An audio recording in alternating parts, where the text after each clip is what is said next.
the headlines. The Israeli military says a soldier is free, rescued from Hamas captivity during the IDF's ground operation in Gaza. 3 Israeli hostages appear in a video released by Hamas.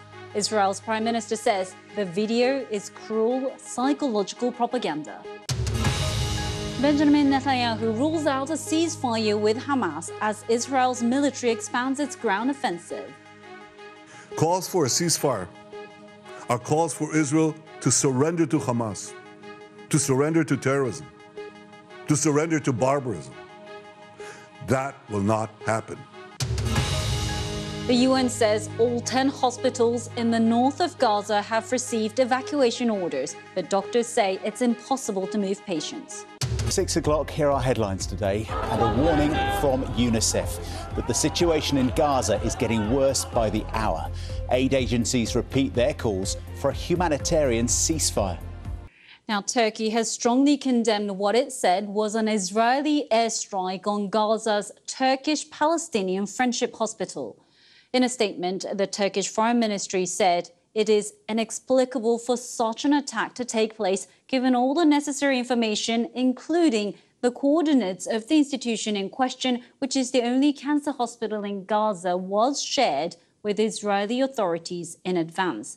They added that attacks and the blockade on Gaza were clear violations of international law.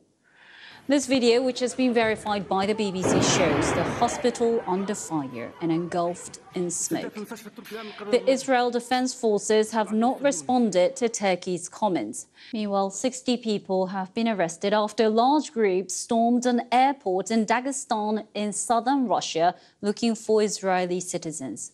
Video on social media showed a crowd running through the airport, some shouting anti-Semitic slogans. Israel has urged Russia to protect Jews. Let's look at the Tuesday morning papers, shall we? Let's start with the Daily Express.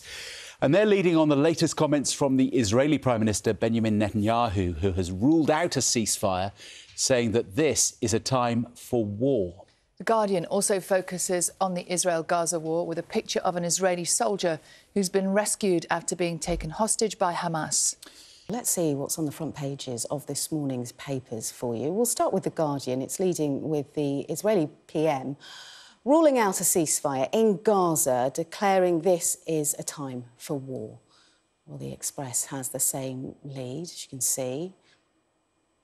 Let's move on to the Daily Mail. The headline pawns of the terrorist as the Israeli Prime Minister calls Hamas barbarians over their treatment of hostages.